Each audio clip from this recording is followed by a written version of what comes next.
I was in Rialto, my first area.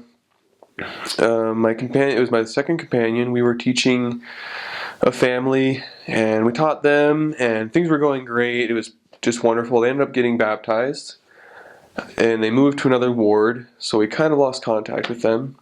While we were in the process of teaching them, we started talking to the landlord and his family.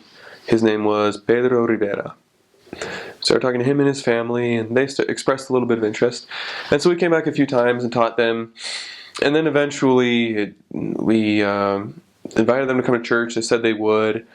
We arranged a ride for them. A member went over there to pick them up, and they said, no, we'll just go on our own. And they didn't go. And so we figured, okay, they're not interested. Like they don't want to go to church, you know. So we kind of stopped teaching them for a while. My companion got transferred. I got a new companion. I was starting to train now. So it's a couple months later. During district meeting, we get a call from Pedro Rivera, and he leaves us a message saying, I want you to come back and teach me again. That's something that doesn't happen very often. So we did, and we started teaching him, and the situation was totally different this time. He had just lost his job. He was having problems, and he was, looking more to God for answers. So we started teaching him about the Book of Mormon, and his family started listening. We started teaching his wife, and he had 2 daughters, Victoria and Dayanara, just, beautiful little daughters. So we started teaching all them, and they just started coming to church. They started meeting some members, and really embraced the gospel.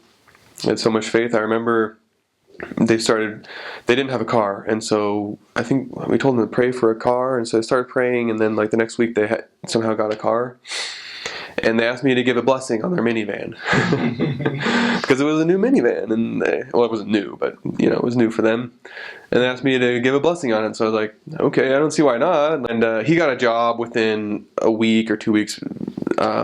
Shortly after we started teaching him again, he got another job. And so the Lord just blessed them so much as they started embracing the restored gospel. So I got transferred out of the area a week or 2 before they got baptized, but I was able to go back and see their baptism. And they called me Cris because Christensen is hard to pronounce if you're a native Spanish speaker. So they just call me Cris. And I remember, this is one image that I'll just always have in my memory, is as I walked into the chapel that day, little Dayanara, she's like 4 years old, this adorable little girl, just runs up to me and throws her arms around my knees and says, Cris! Like, that just melts your heart. And so they were baptized, and one of the greatest honors I've received, actually, they asked me to give Dayanara her name in blessing because she was too young to be baptized. So I gave her naming blessing, which was a very spiritual experience. And it was really quite an honor to do that. I wrote them a couple times, and it was just, we'd kind of fall out of contact as time goes on. But I heard this week, actually, they were sealed in the temple.